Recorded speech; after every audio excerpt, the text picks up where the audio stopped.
السلام عليكم ورحمة الله وبركاته. اخواتي، يا رب تكونوا بخير. وصفة اليوم هنعمل مولتو بالشوكولاتة بدون فرن. بس قبل ما نبدأ الوصفة، لو أول مرة تشوفوني ما تنسوش اللايك والاشتراك وتفعيل زر الجرس عشان يوصل لكم كل جديد وقناتي تكبر بيكم. ويلا مقادير: هننزل ب2 كوب من الدقيق وهننخلهم،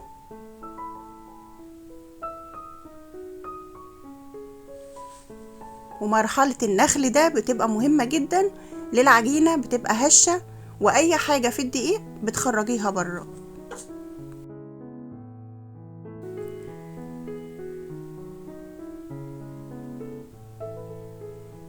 بعد ما خلصنا نخل الدقيق هنزل بمعلقة ونص كبيرة من السكر، وهنزل بذرة ملح، وهنزل بباكو خميرة فورية او بما يعادل 3/4 معلقة.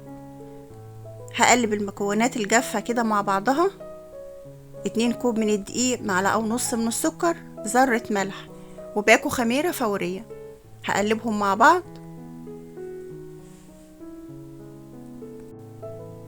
هنزل على المكونات الجافة ببيضة، وهنزل عليها بفانيليا. هقلبهم كده مع بعضهم. ألم الدقيق، المكونات الجافة مع البيضة، وهنزل ب3/4 كوباية من الحليب. هنزل حبة حبة وهسيب الباقي. هلم العجينة، ولو العجينة احتاج معايا هنزل بباقي 3/4 كوباية الحليب. ما احتاجش تمام، لان هنا الدقيق بيختلف من دقيق للتاني. هلم العجينة كده كويس.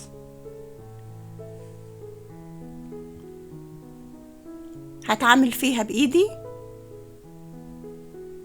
هلمها كده واعجنها. هلم العجينة بايدي كده، وبعد ما الم العجينة واتأكد ان هي شربت الحليب، انا كده حسيت ان هي محتاجة كمان شوية من الحليب، فنزلت بهم. هلمها كده وايدي فيها، وهنزل بقى بمكعبين كبار من الزبدة.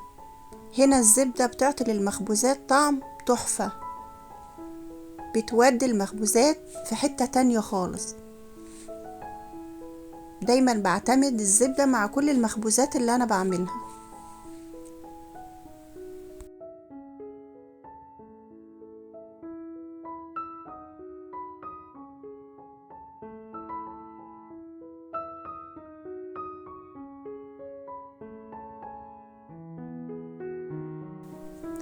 هعجن بقى العجينة لمدة ما تقلش عن 15 دقيقة، لحد ما اتأكد ان العجينة بقت ناعمة وشربت الزبدة تماما. يعني نكمل عجن كده كويس لحد 15 دقيقة، لحد ما العجينة تبقى ناعمة زي ما حضرتك شايفة كده. كده العجينة معايا زي الفل، بسم الله ما شاء الله. صلوا على النبي يا حبايبي. الصلاة على الحبيب قلبك يطيب. اللهم صل وسلم وبارك عليك يا حبيبي يا رسول الله. هسيبها بقى لمدة ساعة تخمر. هنا بعد ما خمرت ساعة، هاخد العجينة بتاعتي بقى على الرخامة عشان نشكلها.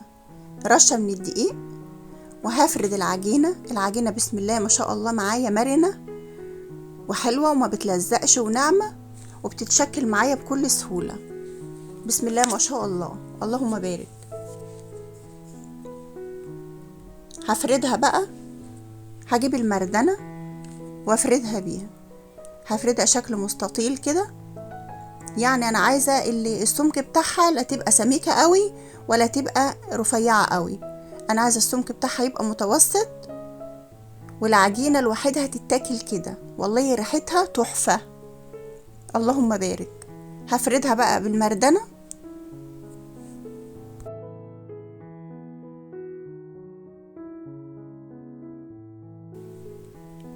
كده، بتتفرد معايا بكل سهولة. بعد ما اخلصها فرد بقى، بقطع البيتزا عندك بسكينة بأي حاجة.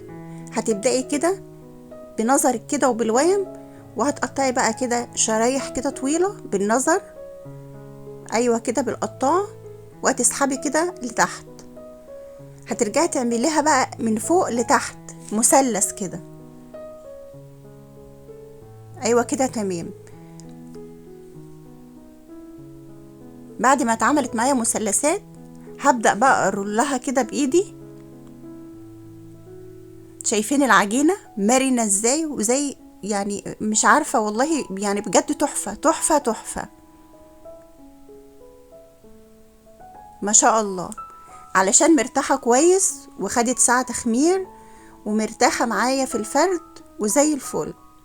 هبدأ برضو ارول كده، باخد رولة من تحت ورولة من فوق.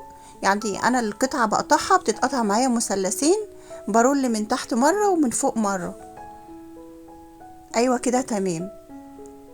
العجينة معايا وما بتتقطعش وبتتمط معاكي براحتك ومرنة معاكي، بتشكلها زي ما انت عايزة.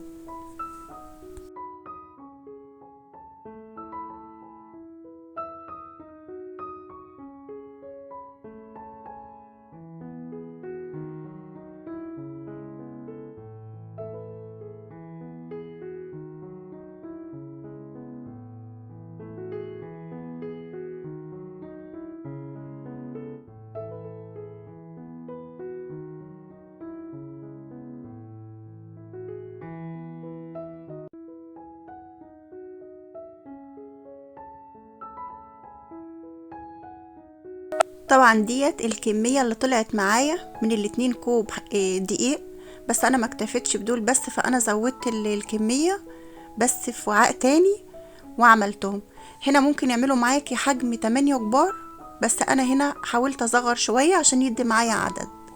طبعا لو انتي الحشو بقى يعني اختياري، عايزة تحشي بنوتيلا، عايزة تحشي بشوكولاتة مسيحة. انا كان عندي كده لوحين شوكولاتة فسيحتهم في حمام مائي، وكده انت كنتي سبتها نص ساعة كمان او بما يعادل 15 دقيقة ترتاح كمان بعد انا ما شكلتها كده.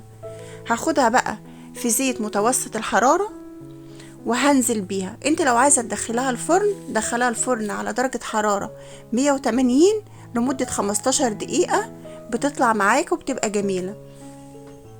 انا هنا حبيت ان انا احطها في الزيت، طلعت معايا ما خدتش ثواني، والله ما خدت ثواني وكانت مورقة وجميلة. انت برضو لو انت مش عايزة تحشيها كلها شوكولاتة، ممكن تحشي جبنة، ممكن تحشي مربى، ممكن تحشي اي حاجة، اختياري. بس انا هنا كنت حاشية نصها اللي انا طلعت بقى في الفيديو حشيتها شوكولاتة، والنص التاني انا سبته كده يعني للولاد ياكلوه بجبنة. صلى على النبي يا حبايبي. اللهم صل وسلم وبارك عليك يا حبيبي يا رسول الله. طبعا انت بتديها ساعة تخمير في الاول بعد ما تعجنيها، وترجعي بعد ما تشكليها بتديلها حوالي نص ساعة او ربع ساعة، يعني حسب حرارة المطبخ عندك. لو المطبخ دافي بتاخد معاكي ربع ساعة، لو المطبخ حرارته باردة بتاخد معاكي نص ساعة. بتنفش كده في الزيت، بتنزلي في زيت غزير ويكون متوسط الحرارة، وبتنزلي بها في الزيت. عايزة بقى تحشي نوتيلا، عايزة تحشي شوكولاتة، عايزة تحشي مربى، عايزة تحشي جبنة، اختياري براحتك. العجينة بتاعتها مورقة وجميلة تحفة تحفة. هنا هنزل بسكر، والمرحلة ديت اختياري، يعني انا هقلبها كده في سكر، ممكن تستغني عن الخطوة دي بس بتدي طعم حلو للمولتو بتاعي. لو انت مش عايزة يعني عايزة تستغني عن المرحلة دي استغنى عنها. بايد معلقة بقى كده او اي حاجة عندك تكون لها بوز، وبتخرمي الملتاية. وانا سيحت الشوكولاتة نزلت بها في كيس الحلواني، وهبدأ احشي كده المولتو بتاعي. بسم الله ما شاء الله، والله يعني تحفة تحفة تحفة. الولاد هيحبوه جامد، والمقادير بتاعته بسيطة ومتوفرة عندك في البيت، يعني يعتبر من غير مقادير. وعملت حاجة حلوة وبسطت الولاد، ويعني الحاجة دي بتفرح الولاد قوي. والكمية اللي معايا دي كلها اللهم بارك طلعت من 6 كوبايات من الدقيق. طلعت لي الكمية دي، حشيت نصها بالشوكولاتة والنص التاني كلوه بالجبنة. اللهم بارك، اللهم صل وسلم وبارك عليك يا حبيبي يا رسول الله. شايفين الجمال؟ والله التصوير يعني ظالم المولتو خالص. ما شاء الله ما شاء الله. شايفين الملتاية مورقة وقطنية وتحفة تحفة تحفة. شايفين هشة ازاي ومورقة ازاي، جميلة. هنا الشوكولاتة كانت جمدت شوية عشان الجو برد.